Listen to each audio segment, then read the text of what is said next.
დაპირეთერში საქართველოში მიმდინარე პროცესი მედიის თავისუფლების შეზღუდვა, პოლიტპატიმრების საკითხი, ხელისუფლების მიერ ძალადობრივი მეთოდების გამოყენება, პოლიტიკური კრიზისი და ადამიანის უფლებების მდგომარეობა განიხილეს როგორც ცნობილია ევროპის საბჭოს მონიტორინგის კომიტეტის სხდომაზე. ჩვენ ახლა პირდაპირ ეთერში ჩავთავთ უჩან ანუაშვილს და უფრო მეც ამ საკითხებთან დაკავშირებით მისგან გავიგებთ. ბატონო უჩან, მოგესალმებით, მადლობა თქვენი დროისთვის. უფრო მეტი დეტალი გითხრათ რა საკითხებზე გამახვილდა ყურადღება, რა არის თქვენ ხელთ არსებული ინფორმაცია ამ თვალსაზრისით? მოგესალმებით, ევროსაბჭომ მიიღო გადაწყვეტილება იანვრის ბოლოს იმასთან დაკავშირებით, ეცნობს თუ არა ქართული დელეგაციის უფლებამოსილება და შესაბამისად იყო მიღებული კონკრეტული რეკომენდაციები, ხო? დადგინდა ვადებიც, რომ აპრილის სესიამდე უნდა მისცემოდა დრო საქართველოს ხელისუფლებას, რომ მათ დაეწყოთ მუშაობა იმ მიმართულებით, რომელიც პრაქტიკულად ყველა პოლიტიკურმა ჯგუფმა გაიზიარა ევროსაბჭოში, ესახებოდა სწორედაც რომ განთავისუფლებას პოლიტპატიმრების, ასევე ახალ არჩევნებთან დაკავშირებით მიმდინარე გადაწყვეტილების მიღებას ახალ არჩევნების კონკრეტულ თარიღთან დაკავშირებით და შესაბამისად, შემდგომ მდგომარეობა შეიცვალა, მას შემდეგ რაც საქართველოს ხელისუფლებამ პრაქტიკულად მიიღო გადაწყვეტილება და ეს იყო უპრეცედენტო გადაწყვეტილება, როდესაც მათ საერთოდ დატოვეს საპარლამენტო ასამბლეა.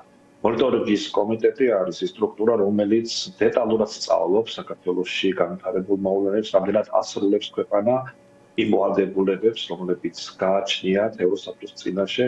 ეს იყო ერთ-ერთი შეიძლება ითქვას რიგითი შეხვედრა, მაგრამ იყო ასევე განსაკუთრებული იმ კუთხითაც, რომ ევროსაბჭომ მიიწვია რამდენიმე ადამიანი იმისთვის, რომ უფრო დეტალური ინფორმაცია ქონოდა საქართველოში მიმდინარე პროცესთან დაკავშირებით, იყო კითხვები, ეხებოდა ძალიან ბევრ თემას და რა თქმა უნდა მიზანი იყო ის, რომ მონიტორინგის კომიტეტი ევროსაბჭომ მოემზადოს უკვე იმისთვის, რომ აპრილში კონკრეტული გადაწყვეტილება იყოს მიღებული.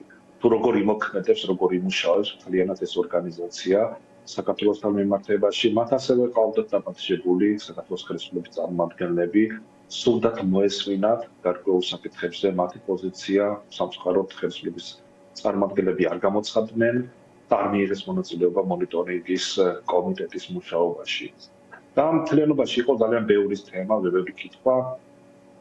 არის თუ არა კრიზისი აღიარებული შესაბამისად, ბატონო ამაზე რისი თქმა შეგიძლიათ, გავეცანი რამდენიმე საკითხს ამ თემაზე, ითქვა რომ შესაძლო საგანგაშო საკითხი არის ის ვითარება, რომელიც არის ქვეყანაში, მათ შორის დემოკრატიული პროცესის თვალსაზრისით. ამაზე გვიპასუხეთ და შემდეგ დაგემშვიდობებით. ისიც რა არის რეალისტურად ხო ევროსაბჭო ხვდება რომ საქართველოში არის სერიოზული კრიზისი, ყველა ასობიერებს და თუმცა ისინი ასევე ცდილობენ გამოსავლის ძიებას, კონკრეტულ გეგმებს თავაზობენ საქართველოს ხელისუფლებას, მაგრამ ხელისუფლება პრაქტიკულად ამას არ იღებს. შესაბამისად რჩება ერთადერთი, რომ ხელისუფლება უნდა აგოს პასუხი იმისთვის, რასაც ის აკეთებს, როდესაც საუბარი არის მოქალაქეების დევნაზე, მედიის, სამოქალაქო საზოგადოების დევნაზე, პოლიტიკური ოპონენტების დევნაზე, როდესაც არ ხდება რეაგირება სამართალდარღვევების სერიაზე, წამების, არადამიანური მოპყრობის ფაქტებზე, როდესაც ეს პროცესები კვლავ გრძელდება და ძალიან ბევრი კითხვა იყო ამ მიმართულებით. თვითონაც როდესაც უფრო და უფრო მძიმდება კონტექსტი, მძიმდება სიტუაცია, ასევე ახალი კანონების მიღება ხდება, რომელიც კიდევ უფრო აცილებს საქართველოს ევროპულ სტრუქტურებს და სწორედ ამაზე იყო საუბარი, რომ ეს ყველაფერი მიდის იქითკენ, რომ საქართველოს საერთოდ დატოვოს ევროსაბჭო, დატოვოს ევროპული სტრუქტურები, მაგრამ ევროკავშირსა და ევროსაბჭოს რა თქმა უნდა ეს არ სურს. პირიქით ისინი